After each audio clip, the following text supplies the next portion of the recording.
이스라엘 백성들은 출애굽을 하게 됩니다. 출애굽을 하게 되고요. 출애굽 14장이 아니라 13장 20절을 이렇게 보게 되시면 숫곳을 떠나 광야 끝 에담에 이르게 되었다고 합니다. 하나님께서는 이스라엘 백성을 홍해의 광야길로 인도하셨습니다. 그냥 육지로 평탄하게 가는 그 길이 있었는데 홍해의 광야길로 인도하셨습니다. 오늘 14장 본문에는 홍해 앞에 놓여진 이스라엘 백성과 모세의 모습이 보여지게 됩니다. 저는 경험을 해보지 않았지만 여기 계신 분들 중에 6.25를 이렇게 경험하셨던 성도님들이 많이 계시지는 않은 것 같은데, 혹시 경험을 하셨거나 아니면 그런 전쟁 영화 속에서 피난하는 모습을 한 번쯤은 보셨을 것입니다. 그 피난하는 행렬과 아마 같은 모습이었을까요? 엄마 아빠의 손을 붙잡고 이끌려 누군가는 그 사람들의 행렬에 치이고, 어떤 사람은 막 소리를 지르고 여기라고, 이쪽으로 오라고 서로 놓이지 않게끔 자신의 자녀들을 꼭 품에 안고 그 피난 행렬 가운데 섰을 것입니다. 또 누군가는 확신을 가지고 내가 저기만 가면 드디어 애굽에서 탈출하겠구나, 그 소망과 희망을 품고 갔을 것이고, 누군가는 의심을 가지고 내가 잘 살 수 있을까? 애굽에서 정말로 탈출할 수 있을까? 그런 의심과 또 반신반의하는 그런 마음들을 가지고 그런 피난 행렬 가운데 섰을 것입니다. 모두가 살 수 있을까? 목숨을 부지해야 하는데, 나는 죽더라도 내 아내만큼은, 내 자녀만큼은 살려야 하는데, 그런 불안과 공포와 두려움을 가지고 내가 무엇을 해야 할지 알 수 없는 그런 상황 가운데 아마 이스라엘 백성들은 그런 피난길에 올랐을 것입니다. 출애굽기 14장 1절에 보시면 이렇게 기록되어, 1절 아니라 2절에 이렇게 기록되어 있습니다. 믹돌 사이의 비하히롯 앞 곧 바알스본 맞은편 바닷가에 장막을 치게 하라. 그리고 오늘 이제 9절 말씀 보시면 14장 9절에 이렇게 기록되어 있습니다. 애굽 사람들과 바로의 말들, 병거들과 그 마병과 그 군대가 그들의 뒤를 따라 바알스본 맞은편 비하히롯 곁 해변 그들이 장막 친 데에 미치니라. 비하히롯이 어딘지 우리는 정확하게 지금 알 수는 없지만, 중요한 것은 하나님께서 명령하셔서, 이스라엘 자손에게 명령하여 바다와 믹돌 사이 그 비하히롯 앞 거기 해변가에 장막을 치게 하셨습니다. 그리고 이스라엘 군대가 그곳으로, 그들이 장막 친 곳 그 가까운 곳에 가까이 다가오게 됩니다. 앞에는 홍해가 가로막혀 있습니다. 앞에는 홍해가 가로막고 있고 뒤에는 애굽 군대가 쫓아옵니다. 턱 밑까지, 숨이 턱턱 막힐 정도로 그 턱 밑까지 애굽의 군대가 쫓아옵니다. 그런데 이런 이스라엘 백성, 앞에는 홍해가 있고 뒤에는 추격하는 애굽 군대를 맞닥뜨리는 그런 사건 가운데 하나님께서 이스라엘 백성들을 구원하시는 사건이 오늘 본문의 내용입니다. 애굽의 군사들을 물속에서 수장시키시고 승리하신 사건이 기록되어 있습니다. 그런데 재미있는 것은 이때 백성들의 반응과 모세의 반응, 또 모세를 통하여 하나님이 하신 말씀과 행하신 일들을 살펴보면 하나님이 어떠하신 분인지 우리가 해야 할 일들을 알려주고 싶어 하시는 것 같습니다. 오늘 이 밤에 각자에게 꼭 필요한 것들이 깨닫는 은혜가 있으시기를 주님의 이름으로 축원합니다. 우리 백성들의 입장을 한번 생각해 볼까요? 애굽에서 태어났을 때 자신이 그런 인생을 선택하지 않았습니다. 그냥 노예로 태어났죠. 그래서 부모님의 그런 끊임없는 그 핍박과 그런 중노동에 시달리는 그 부모님 곁에서 그들도 그냥 살아냈습니다. 어떠한 목적과 소망과 희망을 품고 살아가는 것이 아니라 그냥 애굽에서 노예로 아무런 희망도 목적도 이유도 없이 자신이 스스로 선택한 인생이 아니라 그냥 주어진 하루하루를 그냥 살아갔습니다. 뒤로 갈 수도 없고 앞으로 나아갈 수 없는 환경 가운데 그들은 놓여서 그냥 하루하루 살아갔습니다. 여러분과 저도 혹시 그런 경험이 있지 않으십니까? 여러분과 저도 어쩔 수 없는 그런 삶의 환경 가운데 놓여지게 됩니다. 그냥 우리 코로나 상황만 보더라도 우리가 스스로 선택한 것도 아닌데 앞으로 나아갈 수도 없고 뒤로 물러설 수도 없는, 이러지도 저러지도 못하는 그런 상황 가운데 놓여져 있습니다. 우리의 가정 환경 가운데서도 나는 정말 이런 가정 가운데 태어난 게 축복이다라고 생각하시는 성도님들도 계시겠지만, 나는 왜 이런 가정에 태어났을까? 나는 왜 저런 부모 밑에서 태어났을까? 생각하는 성도님들도 계실 것입니다. 우리나라 이 대한민국은 참 좋은 나라이지만 저 제3세계 어려운 나라에 태어난 아이들 같은 경우에는 내가 이런 빈곤 가운데 왜 이렇게 어려운 나라 가운데 태어났는지 이유도 알지 못한 채 그냥 간신히 살아갔을 것입니다. 오늘 이스라엘 백성들이 살기 위해서 애를 써서 출애굽을 하게 됩니다. 간신히 그 홍해 앞 하나님의 인도하심을 따라 그 지도자 모세를 따라서 홍해 앞에 서게 됩니다. 이제 좀 살 것 같은데, 저기만 그 하나님이 약속하신 그 땅으로만 가게 되면 좀 살 것 같은데, 그들 앞에 놓여진 현실은 홍해가 가로막고 있습니다. 벅차고 힘겹게 그 뒤에서 애굽의 군대들이 그들을 쫓아오게 됩니다. 이스라엘 백성들의 마음은 어떠했을까요? 아마 궁지에 몰린 마음이었을 것입니다. 앞으로 갈 수도 없고 뒤로 물러설 수도 없는, 앞으로 가면 그냥 물에 빠져 죽는 것이고 뒤로 물러서면 애굽의 군대에 목숨을 잃게 되는 그런 상황이었을 것입니다. 아마 사자성어로 표현하면 진퇴양난, 사면초가라는 단어가 떠오를 것입니다. 그런 궁지에 몰린 것 같은, 더 이상 앞으로 갈 수 없고 뒤로 갈 수 없는 그런 상황 가운데서 이스라엘 백성들의 모습을 살펴보시기를 바랍니다. 오늘 10절 말씀입니다. 10절 말씀에 바로가 가까이 올 때에 이스라엘 자손이 눈을 들어 본즉, 이스라엘 자손이 눈을 들어 봅니다. 애굽 사람들이 자기들 뒤에 이른지라. 이스라엘 백성들이 그런 상황 가운데서 눈을 들어 봅니다. 누구를 보죠? 애굽 사람들을 보게 됩니다. 자기들을 쫓아오는 바로의 말들, 병거들, 마병 군대를 보게 됩니다. 애굽 사람을 본 이스라엘 반응은 심히 두려워하였다고 성경은 기록합니다. 이스라엘 자손이 심히 두려워하여 여호와께 부르짖고. 궁지에 몰린 상황 가운데 이스라엘 백성들이 할 수 있는 행동은 딱 한 가지, 여호와께 부르짖는 행동이었습니다. 여호와께 부르짖습니다. 영어 성경에는 cry out이라고 합니다. 우리 보통 운다고 할 때 cry 하잖아요. 근데 cry out, 그냥 내 속에 있는 그런 마음들을, 그냥 온갖 그런 답답함과 불안과 두려움들을 다 토해내며 하나님께 부르짖습니다. 마음속에 있는 그 두려움들 다 하나님께 부르짖습니다. 근데 그들의 그 부르짖음이, 그들의 간절한 그 기도가 믿음의 행동이었을까요? 11절 말씀을 한번 살펴보시기 바랍니다. 11절 말씀에 그들이 또 모세에게 이르되 애굽에 매장지가 없어서 당신이 우리를 이끌어내어 이 광야에서 죽게 하느냐. 겉으로 보여지는 모습은 여호와께 부르짖습니다. 그런데 그들의 부르짖음은 하나님을 향한 믿음의 행동이 아니라 원망입니다. 이 11절 말씀을 좀 풀어서 설명하면 이런 말입니다. 야, 우리를 그냥 애굽에 살게 내버려 두지 왜 굳이 이 광야까지 이끌어내어 죽게 하느냐.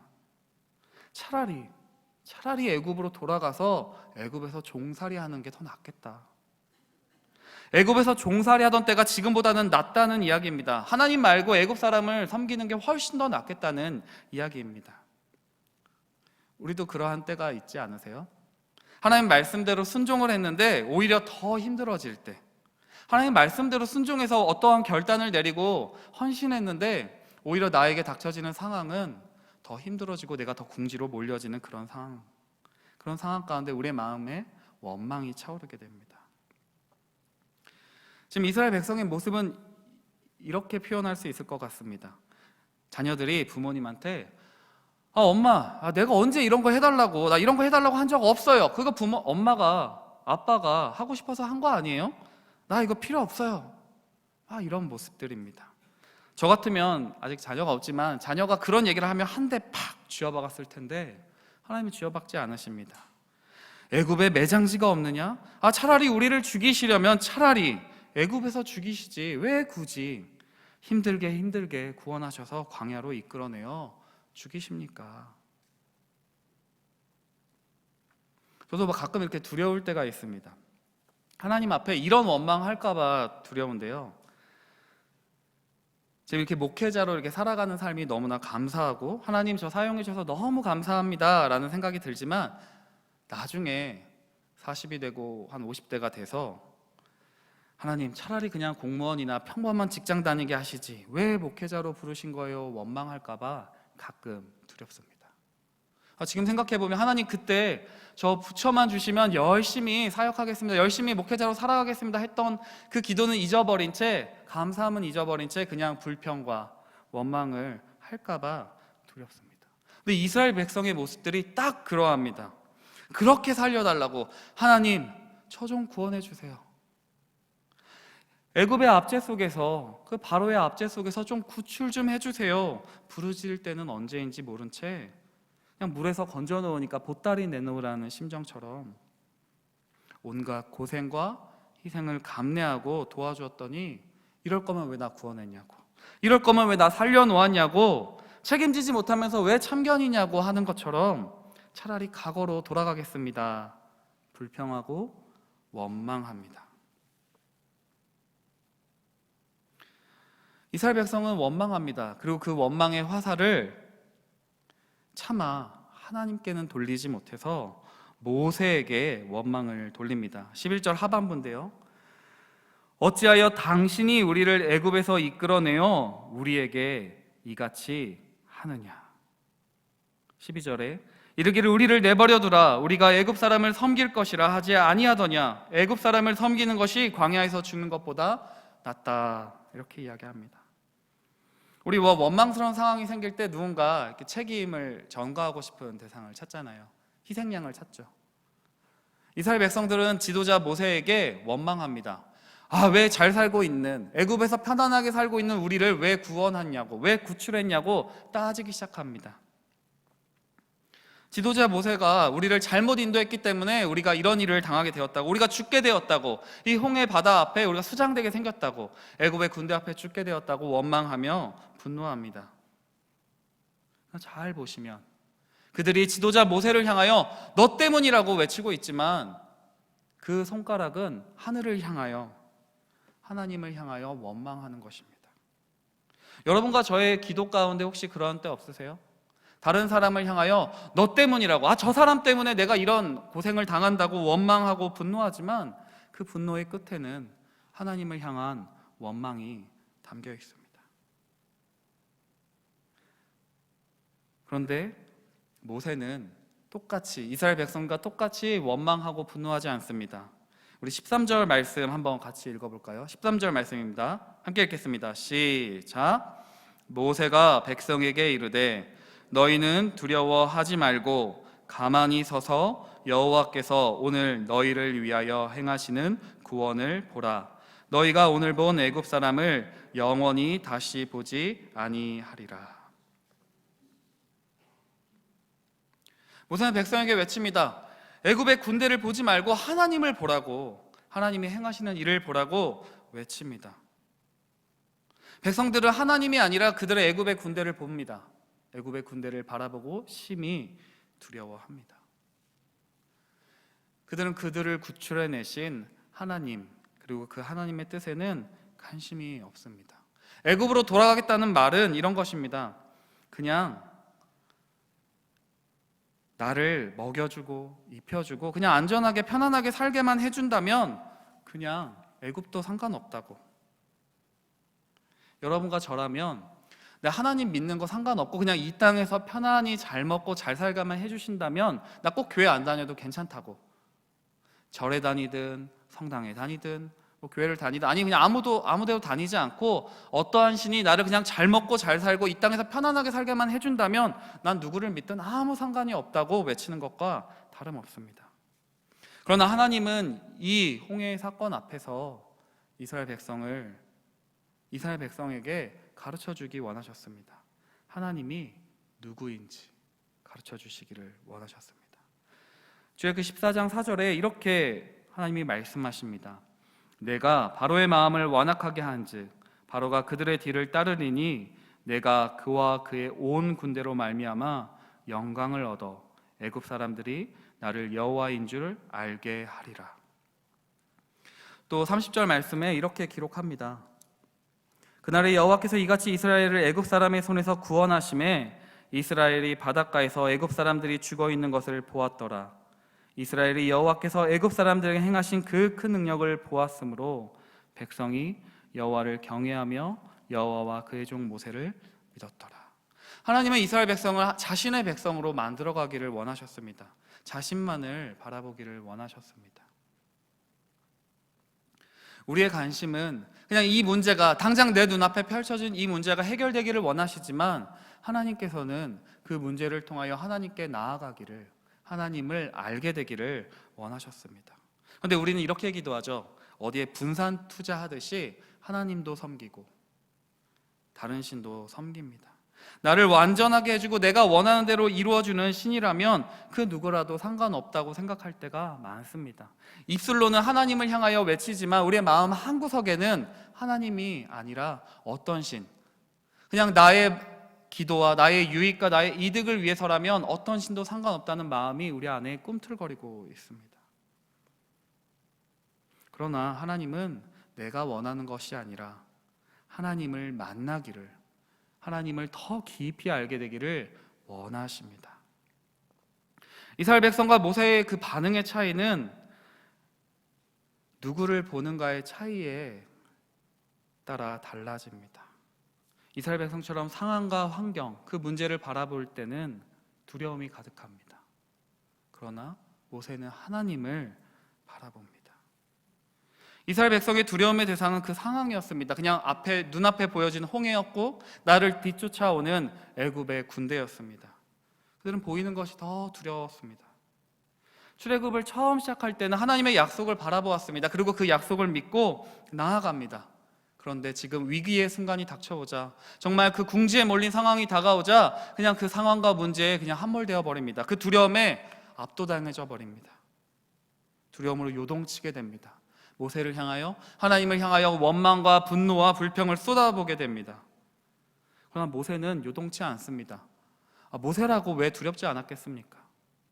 그 지도자의 위치에서 이 수많은 백성들을 이끌어야 되는데 정말로 두려웠을 것입니다.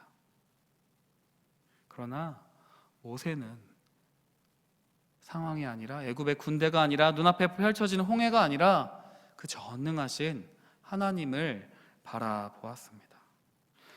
사랑하는 성도 여러분, 예수님을 믿는다는 것이 그런 것 아닐까요?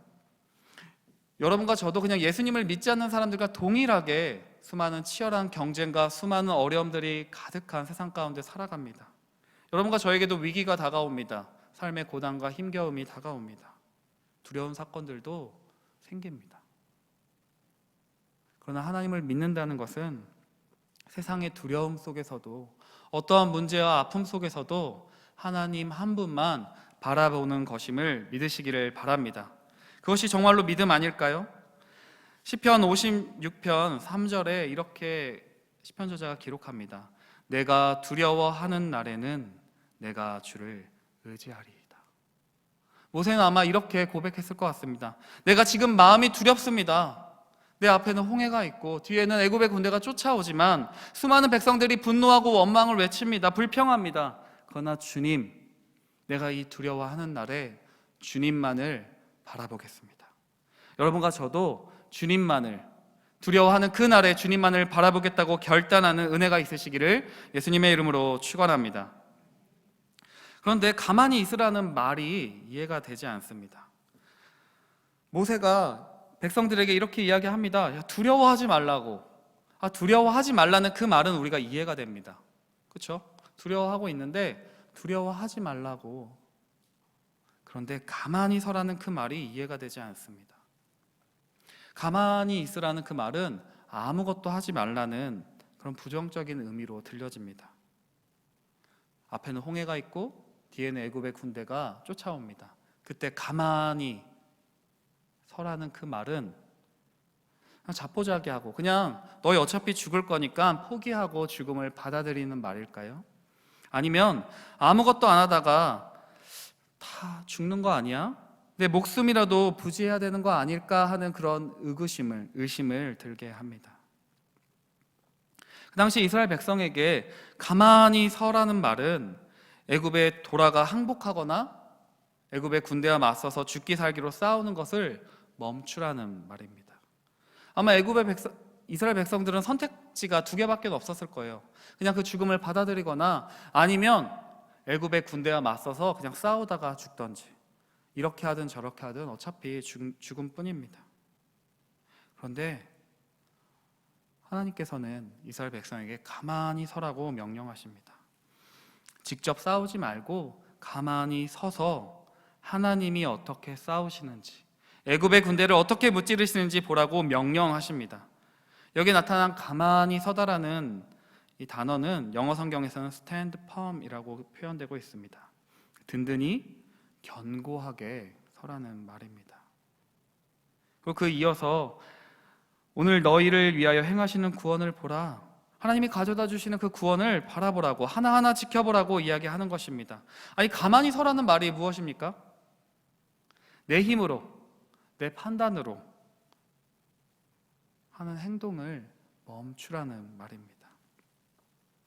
그냥 넋놓고 나 어차피 죽을 거니까 그냥 아무것도 하지 않고 그냥 죽음을 기다리는 것도 아니고, 그냥 내가 아무것도 할 수 없으니 그냥 소극적으로, 그냥 수동적으로 그냥 될 대로 되라지 하면서 그냥 기다리는 태도가 아닙니다. 오히려 그 반대입니다. 가만히 서서, 그 가만히 서는 것은 하나님의 말씀 가운데 내 발을 굳건히 서고 하나님의 약속을 바라보고 굳건히 서라는 말입니다. 나의 생각과 나의 판단과 나의 마음에 요동치는 것들에 의지하는 것이 아니라 하나님의 말씀, 하나님의 약속에 내 발을 디디고 서라는 것입니다. 뒤로 물러서지도 말고 가만히 서서 하나님이 어떻게 행하시는지를 보라는 믿음을 가지라는 말입니다. 시편 46편 10절에 이렇게 이야기합니다. 이르시기를 너희는 가만히 있어 내가 하나님됨을 알지어다. 내가 문 나라 중에서 높임을 받으리라. 내가 세계 중에서 높임을 받으리라 하시도다. 여러분 생각해 보시기 바랍니다. 아무것도 하지 않는 게 그냥 정말로 아무것도 안 하는 것일까요? 그냥 스탑하는 걸까요? 아니요. 아무것도 하지 않는 것은 그냥 정말로 아무것도 안 하는 것이 아닙니다. 모두가 막 달리고 있는데 멈춰서 있다면 그것은 멈춰서 있는 행동을 하는 것입니다. 거센 풍파가 막 몰려오는데 비가 많이 와서 강에 이렇게 막 밀려서 막 떠내려져 가는데 그 자리에 계속 서 있으려면 어떻게 해야 되죠? 앞으로 내줘야 합니다. 바람이 불어오고 내 마음 가운데 두려움이 막 밀려올 때 정말 굳건히 서려면 믿음을 가지고 앞으로 나아가야 됩니다. 하나님의 약속을 붙잡고 나아가야 합니다. 이 세상 가운데서, 거친 세상 가운데 살아가려면, 두려워하지 않으려면, 변함이 없으려면 하나님의 약속 가운데 우리가 끊임없이 그 말씀으로 나아가고 말씀으로 버티고 서 있어야지만 그 자리에 서 있을 수 있습니다. 15절에 이렇게 명령합니다. 이스라엘 자손에게 명령하여 앞으로 나아가게 하고, 하나님은 앞으로 나아가라고 명령합니다. 겉으로 볼 때는 아무것도 하지 않지만 그냥 자포자기하면서 아무것도 하지 않음이 아니라 하나님보다 앞서지 말라는 요청입니다. 두려움이 몰려올 때 도망가거나 맞서 싸우거나 할 수 있지만 가만히 있으라는 그러한 말입니다. 우리가 기도할 때 기도하기보다는 말하고 싶어 합니다. 나의 방법을 동원하고 싶어 합니다. 맞습니다. 움직여야 할 때가 있죠. 그러나 멈춰야 할 때가 있습니다. 어떻게 그렇게 할 수 있죠? 여러분과 저의 판단은, 여러분과 저의 생각은, 여러분과 저의 분석은 맞을 때도 있지만 틀릴 때도 있습니다. 그리고 시대는 끊임없이 변합니다. 과거에는 맞았던 것이, 과거에는 옳았던 것이 지금 시대에는 옳지 않고 틀린 것이 될 수도 있습니다. 그러나 여러분과 제가 믿고 있는 이 하나님의 말씀은, 이 성경은 신실합니다. 변함이 없으십니다. 성경을 통해서 여러분과 제가 만나는 그 하나님은 변함이 없으세요. 신실하세요. 약속하신 것을 반드시 이루시는 분이십니다. 그러니 여러분과 제가 하나님의 약속 가운데 굳건히 서셔야 합니다. 하나님의 약속은 이루어질까요? 오늘 본문에서 그 약속을 이루십니다. 13절에 너희가 애굽의 군대를 영원히 보지 아니하리라. 그 약속이 이루어집니다. 아까 읽었던 30절에 그날에 여호와께서 이같이 이스라엘 애굽 사람의 손에서 구원하심에 이스라엘이 바닷가에서 애굽 사람들이 죽어 있는 것을 보았더라. 처음에 애굽 사람들을 봅니다. 그 두려움 가운데 그들은 애굽을 보았고 그 문제를 보았고 두려운 상황을 보았습니다. 그러나 모세는 하나님을 바라봅니다. 하나님을 바라보고 나아갈 때 그 하나님이 행하시는 일들을 그들은 보게 됩니다. 내 생각, 내 판단으로 움직이고 싶을 때, 포기하고 싶을 때 가만히 서서 하나님이 이루시는 일을 보시기를 바랍니다. 여러분과 제가 하나님의 말씀 위에, 그 약속 위에 굳게 서시기를 주님의 이름으로 축원합니다. 하나님께서 이스라엘 백성을 궁지로 몰아넣으셨습니다. 그리고 우리의 삶도 때로는 궁지로 몰아넣으시는 것처럼 느껴집니다. 이렇게만 하면 성공할 수 있을 것 같고, 이렇게만 하면 내 인생이 잘 풀릴 것 같은데 하나님이 한 방 훅 치시면 우리는 정신을 못 차리고 우리가 세웠던 수많은 계획들이 다 한 번에 엉켜지는 것들을 경험하게 됩니다. 이스라엘 백성도 이렇게 원망했을 것 같습니다. 하나님이 왜 하필 우리를 이 홍해 앞으로 보내셨을까? 하나님 우리를 사랑하신다고 하시는데, 우리를 구출하시겠다고 하시는데, 구원하시겠다고 하시는데 왜 하필 홍해 앞으로, 홍해의 강약길로 굳이 돌게 하셔서 보내셨을까? 원망했을 것 같습니다. 그런데 하나님께서는 계획이 있으십니다. 아까 읽었던 4절의 말씀처럼 애굽 사람들이 나를 여호와인 줄 알게 하리라.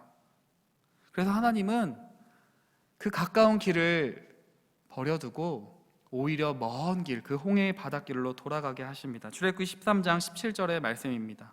블레셋 사람의 땅의 길이 아니라 홍해의 광야길로 돌려 백성을 인도하셨다고 성경은 기록합니다.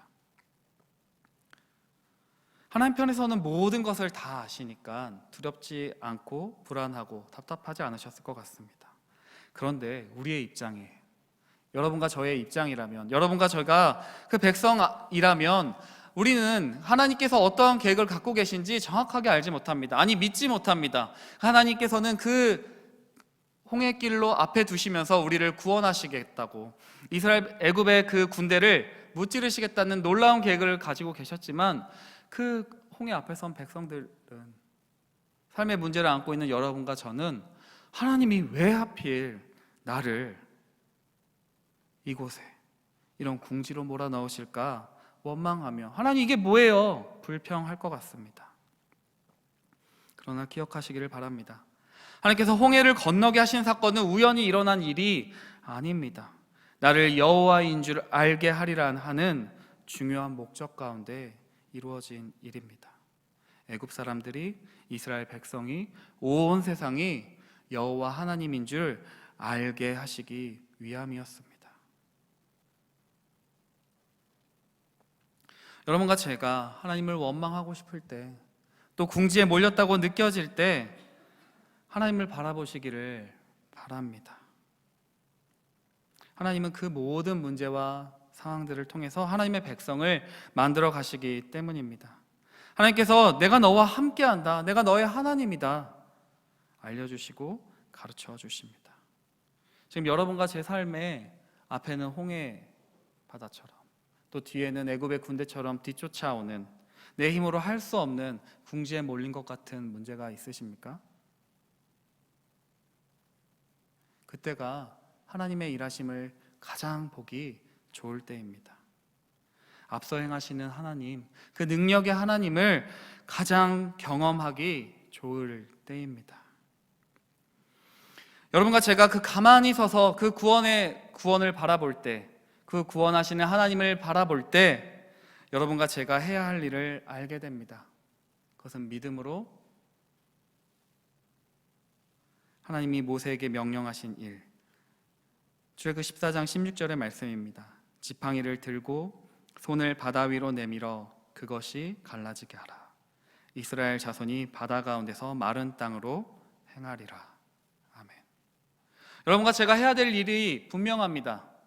가만히 서서 하나님이 행하시는 그 구원을 바라보는 것입니다. 상황이 아니라, 문제가 아니라 하나님을 바라보는 것입니다. 그리고 하나님을 향하여 두 손을 들고 요청하는 것입니다. 하나님이 우리에게 말씀하신 그 순종하라고 하시는 그 말씀에 결단함으로 순종하는 것입니다. 하나님의 약속을 붙들고 손을 내미는 것입니다. 그리고 나아가는 것입니다.